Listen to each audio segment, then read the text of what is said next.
Welcome. I'm Lee Cowan, and this is Here Comes the Sun, a closer look at some of the people, places, and things that we bring you every weekend on Sunday morning. Young pop musician Charlie Puth was a bankable star. He was Grammy-nominated, selling out stadiums, when he suddenly pulled the plug on his third album because he didn't think it was good enough. As he told Tony Dokoupil, even Elton John agreed. I went to a restaurant in West Hollywood right when I had decided that I was going to start over, and Maitre D came over to me and said, Elton John would like to meet you. Through a friend, the pop legend had heard an early version of the album. He said, that music you just put out was not very good. And I was like a little taken aback by that, because it's not like I disagreed with him, but it's not every day you get to run into Elton John at a restaurant and have him tell you exactly what you were just thinking 10 minutes prior. There's more from Tony's chat with Charlie Puth coming up a little later in the show. I got thrown into the artist game at a later age, not 18 years old, but like 24 years old. So my mind was a little bit more developed, but I can't imagine what my mind would have been like and how I would have perceived fame at at an even younger age, because I had a hard time with it at 24 as well. So now I still have a hard time with it, to be completely honest with the group here. Then food additive MSG, best known for its use in Chinese food, gets a pretty bad rap. NPR's Allison Aubrey, though, is introducing us to one chef who is really trying to change that. The term Chinese restaurant syndrome has marinated long enough in the U.S. that it's left a sour note to Chinese-American chefs like Chris Chong. He runs the East Wind snack shop chain in Brooklyn, New York. I openly admit that I use it in my food, and I have no problems with it. Would you consider it an ingredient that adds flavor? That's exactly what it is. It's no different than salt and pepper, and it just adds a depth of savoriness to food. Chung says the lingering stigma against MSG may have more to do with xenophobic views than with food science. That's all coming up right here on Here Comes the Sun. Charlie Puth isn't just a pop star, he was also a musical prodigy. Even once stepping in for the church organist. He told Tony Dokoupil that basically these days, he's playing his career by ear. If you remember the melody, you may also remember the young man at the piano. Charlie Puth, then just 23, co-wrote and then co-performed with rapper Wiz Khalifa the 2015 song See You Again. It became one of the biggest pop hits of the decade, spending 12 weeks at #1 and getting nearly 6 billion, yes, billion views on YouTube, launching Puth as a bona fide star. He followed it up with 2 big solo albums full of huge hits. But in early 2020, Puth announced that his much-anticipated third album would be scrapped because, as he put it, none of the music felt real. You were a bankable star, multi-Grammy nominated, billion-stream songs. You were touring, you were selling out stadiums. So it's a big deal to say, actually, stop. What was that moment like where you said, no, we're not doing this? I'll never forget it. I went to a restaurant in West Hollywood right when I had decided that I was going to start over, and Maitre D came over to me and said, Elton John would like to meet you. Through a friend, the pop legend had heard an early version of the album. He said, that music you just put out was not very good. And I was like a little taken aback by that, because it's not like I disagreed with him, but it's not every day you get to run into Elton John at a restaurant and have him tell you exactly what you were just thinking 10 minutes prior. I gotta imagine that hurt a little bit. It did, but it didn't. It stung for about 2 minutes, and then I walked back over to the table and I just pointed upward, and I was like, that confirms everything. It was a moment that made Puth think back to falling in love with music, growing up in the New Jersey shore town of Rumson. His dad was a builder, his mom a music teacher. I would wake up with her playing piano every day. That was the alarm clock, her playing. We first talked to him back in 2018. Sometimes like, I think my brain would be musically awake before I even had breakfast. And And we learn that pretty soon, Charlie's parents had realized their son had a unique gift for memorizing songs. I found it way easier to listen to the Beatles if I'm playing Who Knows How Long I Loved You. My 10-year-old brain thought I could just listen to the record and play it back just by hearing it, and I thought that was a normal thing. By 10, this musical prodigy was performing at school and in church, starting with the day the organist didn't show up. I had heard the Mass, the music, so many times. Hallelujah, hallelujah. I just played the entire Mass. It's almost like that thing on a plane where it's like, is there a doctor on the plane? But it was like, is there an organist in the church? Is there an organist in the church? And I raised my little hand, and my feet didn't even reach the pedals. What gave you the courage to do that in a room full of adults in God's house? I've always just wanted to save the day. And it wasn't just grown-ups who took note. Puth's classmates did too. Were you shy? I was shy, but at the same time, I wasn't. When I was in my musical element, I wasn't shy. When I was doing a science project, I was very shy. But you can walk right on stage at church and play the organ or the school assembly. Yeah, because I knew I got it. I knew that no one else was going to be able to do that day. In the most humble way possible, I could say that. I don't think you have to be that humble. I just like making people happy. That led Puth to major music schools in Boston and New York City. I was just working really hard to make a name for myself and in this community. All the while, he was performing his songs, first on YouTube, then on an actual stage, starting right here at the Bitter End in Manhattan. I was so nervous, and I played an hour set, and I had 200 people. The crowds grew. And on tour with him back in 2018, Puth sure seemed to love every second of it. But later that year, when we met him at his home in Los Angeles, the musician had begun a pretty serious self-review, even after the breakaway success of See You Again. We had the biggest song in the world. I had to put an album out. It was rushed. And we had songwriters who didn't know me or even talk to me half the time put records together for me. It sounded fine, but the message on those songs meant nothing to me. Not long after he decided to pause and rebuild, though, the pandemic hit. F major. Jingle bell, jingle bell, jingle bell rock. Looking for a new outlet, he turned to TikTok. What if this song started off like ba ba ba ba ba ba ba ba, and then the bass would go bum bum ba ba? I thought I was going to teach people and just produce music for other artists. He did, co-writing the #1 hit Stay with the Kid Laroi and Justin Bieber. I was like, okay, that's what I'm going to do from now on. I'm going to make other people's dreams come true. But I was kind of lying to myself.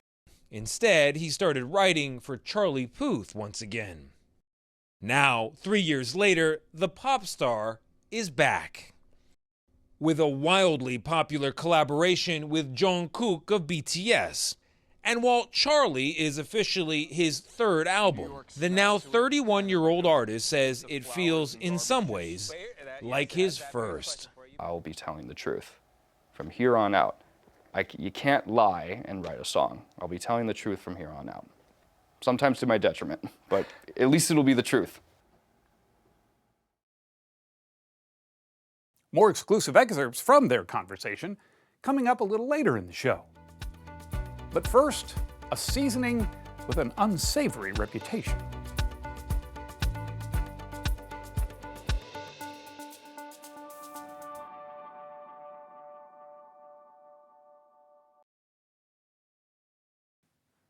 MSG, it might just be the most misunderstood seasoning.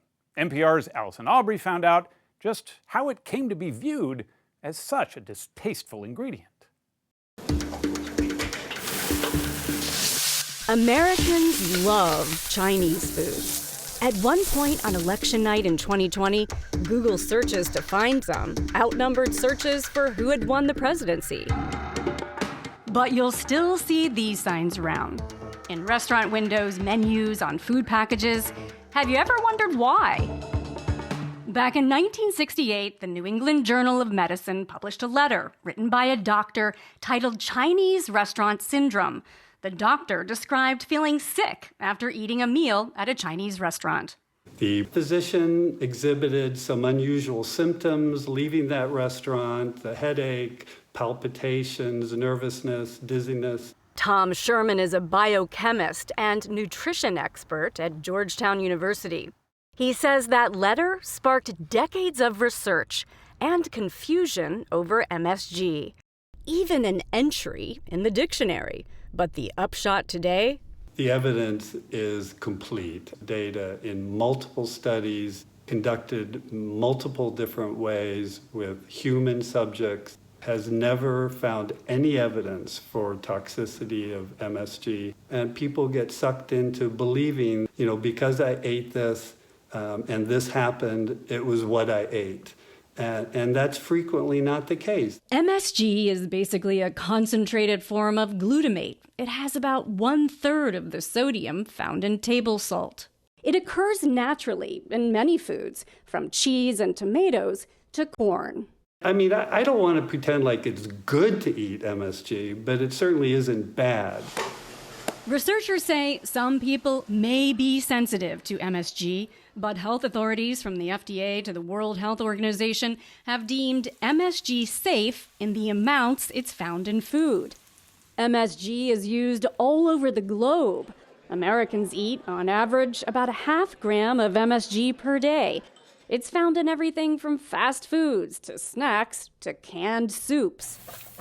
But the term Chinese restaurant syndrome has marinated long enough in the U.S. that it's left a sour note to Chinese-American chefs like Chris Chong.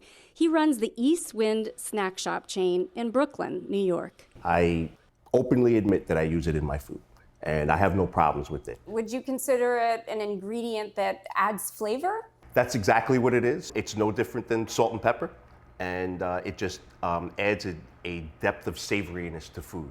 Chung says the lingering stigma against MSG may have more to do with xenophobic views than with food science.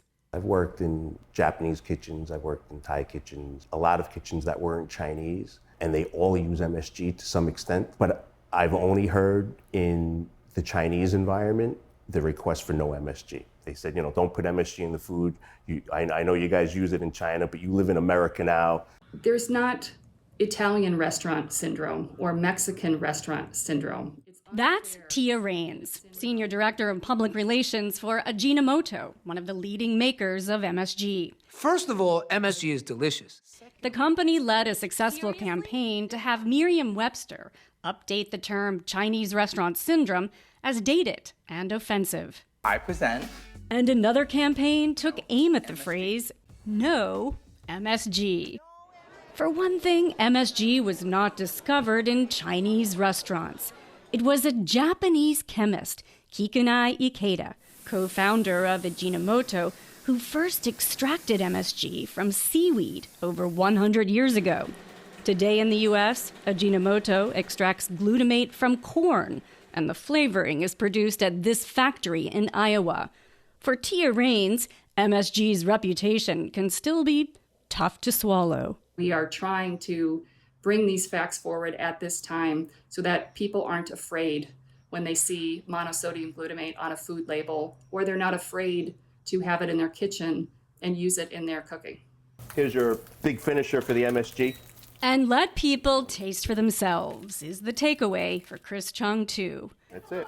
One takeout at a time. If you give it a try, it's not really going to have those effects that everybody says it will. It's lovely. Thank you. Yum. I'm just here to tell you, if you choose to believe me, what lies ahead of you is some really, really great meals.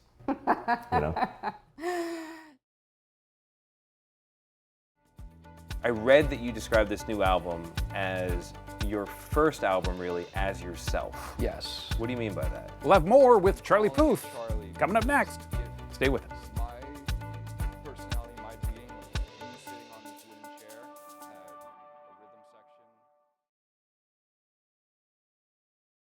Welcome back. As promised, here's more from Tony Dokoupil and Charlie Puth.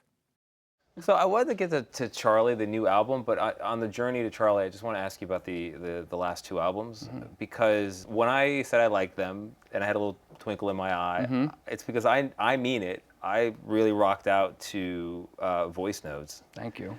And I like it, but I kind of get the impression when I went back and looked at our last conversation and things you've said to other people that you didn't totally like it. Right. I felt that way about my first album, and that mostly had to do less about what it was musically, this is my first album I'm talking about, and more of the people around me at the time and what they were telling me I could and could not do.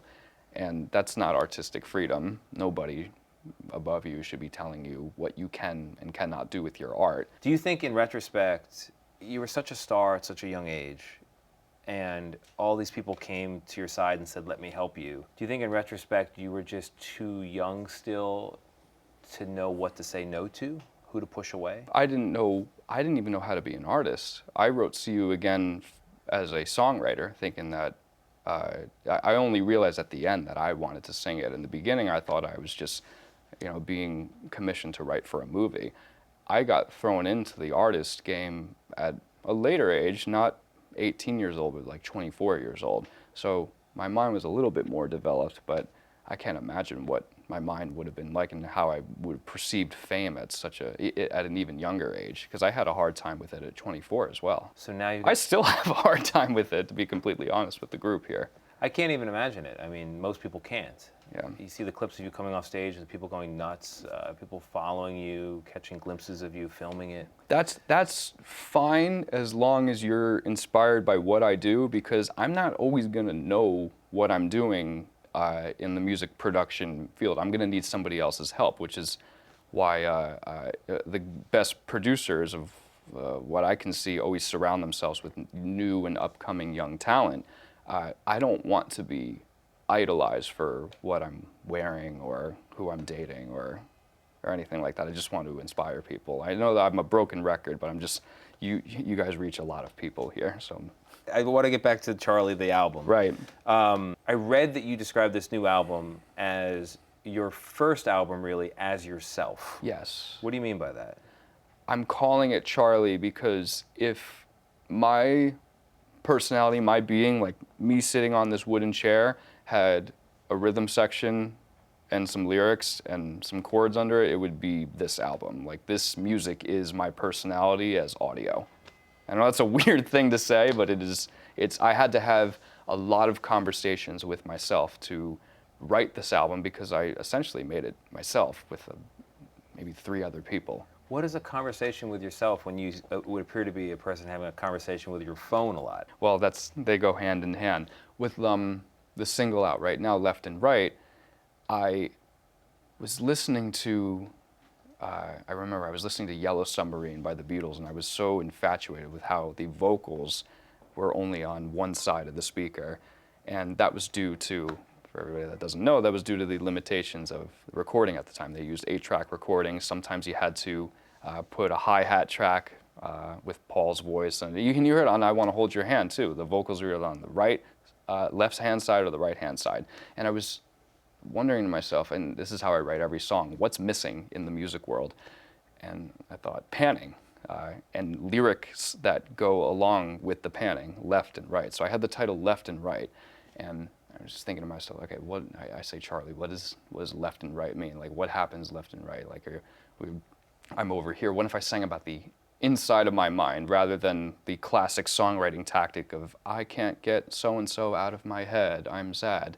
What if I wrote a lyric called that went, memories follow me left and right, the memories are taking up this side of my brain and this side of my brain, but it's almost like I put a concert on in the inside of my brain, and I was just pointing to this part of my brain, just picturing the inside of my head. Yeah. You hear the song, and it's literally supposed to be me singing about the inside of my head, where all the memories of this person I can't get away from. So when you're going through this process, this conversation with yourself, are you pacing in your backyard? Are you spinning in your office chair? What are you doing? I was recording at Conway Recording Studios in Hollywood, and I went there every day by myself, and I would pace around in the parking lot.